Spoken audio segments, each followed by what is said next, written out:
So hi guys, today I'm gonna teach you how I make my version of pork giniling.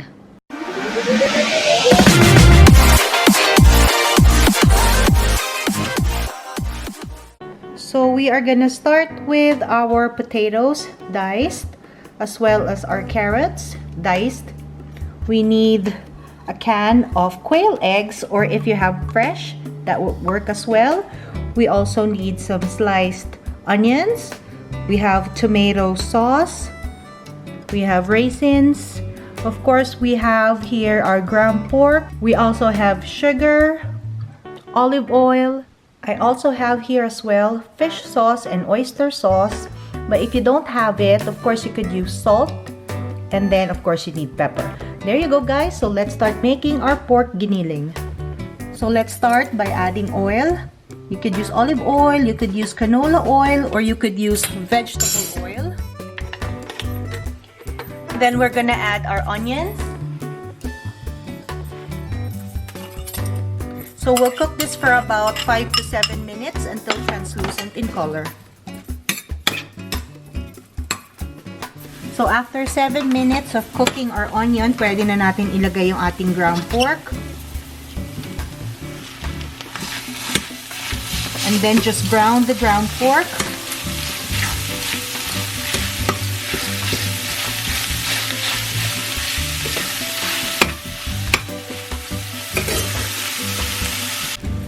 I'm gonna add pepper.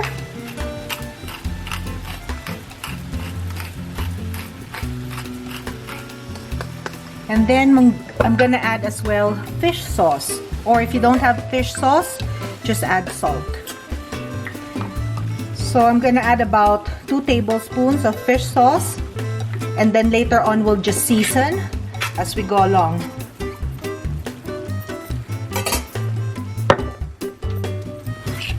Okay, so makikita natin brown na yung ating pork. We can start adding our diced potatoes. So ito yung ating diced potatoes. So, tip para hindi mag-dark yung potatoes natin is soak it in water. Okay? Soak natin siya sa water para hindi mag-darken yung ating potatoes kung hindi pa natin gagamitin.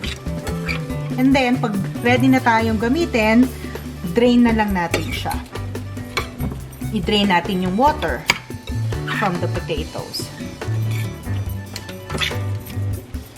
And then, we're also gonna add our carrots.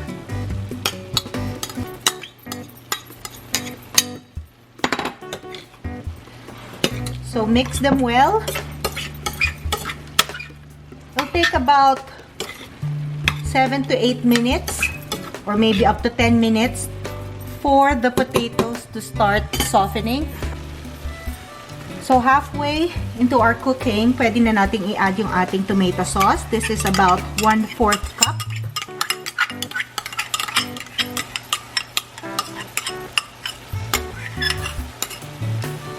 And then I want my pork giniling to be on the sweeter side. It's optional, pero I'm gonna add about a tablespoon of sugar.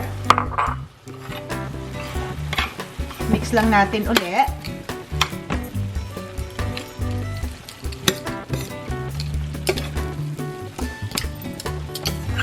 And then for extra flavor, I'm also gonna add about a tablespoon of oyster sauce.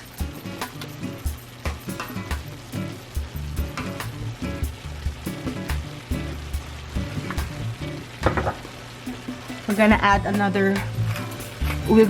also pepper.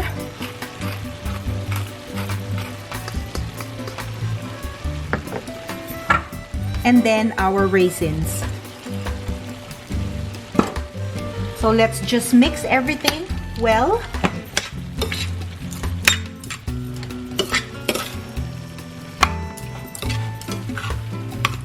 And then at the very end, when everything is soft, like the carrots and the potatoes, and the flavors are okay, we can add the quail eggs as my twist to the pork giniling.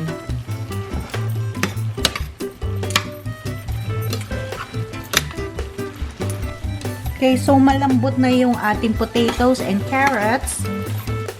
We can add our final ingredient or the twist to my dish, yung ating quail eggs.